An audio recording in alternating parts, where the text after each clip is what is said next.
आपने कभी सोचा है जब हम बहुत ज़्यादा टेंशन में होते हैं तो हमारे बॉडी में क्या क्या चेंजेस होते हैं, या हमारा ब्रेन ही सिर्फ रिएक्ट करता है या बॉडी भी रिएक्ट करती है? तो हम जानेंगे आज इस वीडियो में। तो स्टार्ट करते हैं।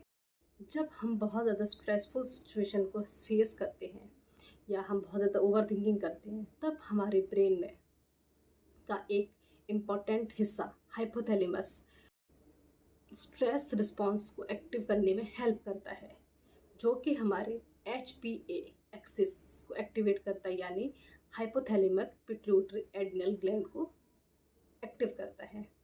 तो एड्रिनल इस प्रोसेस के थ्रू हमारे सिग्नल हमारी एड्रिनल ग्लैंड को पहुंचते हैं, और जो एड्रिनल ग्लैंड है वो कार्टिसोल नाम के एक हार्मोन्स को रिलीज करती है। कार्टिसोल हार्मोन्स, जिसे हम स्ट्रेस हार्मोन्स कहते हैं, ये हार्मोन्स हमारे जो कार्टिसोल हार्मोन्स है वो हमारे स्ट्रेस को मैनेज करने में हेल्प करता है, मैनेज को हैंडल करने में, स्ट्रेस को हैंडल करने में काफ़ी हद तक हमें मदद करता है। बट अगर आपकी बॉडी आपको बार बार ऐसे सिम्टम्स दे रही है कि लाइक हार्ट बीट बढ़ रही है आपकी, या BP फ्लक्चुएट कर रहा है, तो कुछ टाइम तक हम इसको ऐसा यूज़फुल समझ सकते हैं, या जैसे कि हमारे लिए हमें नॉक कर रहे हैं बार बार। बट अगर ये चीज़ बार बार हो रही है आपके साथ, तो मतलब हमें थोड़ा समझना चाहिए, थोड़ा सुनना चाहिए अपनी बॉडी के लिए कि बॉडी क्या बोलना चाह रही है, क्योंकि ये सिम्टम्स हमारे स्ट्रेस को बता देते हैं, हमें बता देते हैं कि हमारा स्ट्रेस कितना हाई है। अब इस स्ट्रेस को आप एट ए टाइम कैसे रिलीज करेंगे, या कैसे खुद को थोड़ी देर के लिए रिलैक्स फील कराएंगे अपने ब्रीदिंग पैटर्न के थ्रू। जिसे आप इनहेल करें, deep inhale, slowly slowly exhale करें, वापस से इनहेल करें, धीरे धीरे एक्सेल करें। ये इससे आपका स्ट्रेस काफ़ी हद तक कम आएगा और आपको बहुत अच्छा महसूस होगा।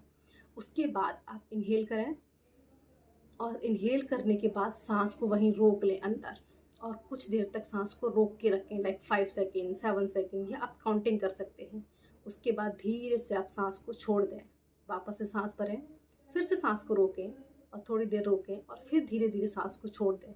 इस तरीके से आप अपने स्ट्रेस को कुछ हद तक कम कर सकते हैं, और आपको बाकी में बहुत अच्छा महसूस होगा कि आपका स्ट्रेस रिलैक्स है। उसके बाद आप वापस से इनहेल करें नाक से, और इस तरीके से मुंह से फूंक मार के एक्सहेल करें। तो ये कुछ ब्रीदिंग पैटर्न है, इनके थ्रू हम अपने स्ट्रेस को काफ़ी हद तक कम कर सकते हैं एट ए टाइम। आपको काफ़ी हद तक में अच्छा महसूस होगा। बट हम क्या समझते हैं, या हमें क्या लगता है कि जब हमारा स्ट्रेस अप होता है तो हमारा सिर्फ ब्रेन ही रिएक्ट करता है। ऐसा नहीं होता, हमारी बॉडी भी रिएक्ट करती है, और ये सारे सिम्टम्स हमें हमारी बॉडी देती है। और इस प्रोसेस के थ्रू, इस ब्रीदिंग पैटर्न के थ्रू हम अपने स्ट्रेस को काफ़ी हद तक कम कर लेते हैं।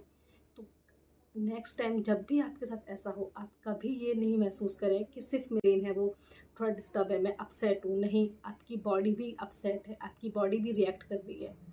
तो सिर्फ जो स्ट्रेस है वो सिर्फ हमारे ब्रेन को डिस्टर्ब नहीं करता, हमारे ब्रेन को अपसेट नहीं करता, हमारी बॉडी को भी अपसेट करता है। और बॉडी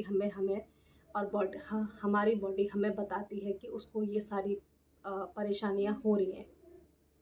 अगर इस तरीके की वीडियो के लिए आप मेरे चैनल को सब्सक्राइब करें, लाइक करें, शेयर करें।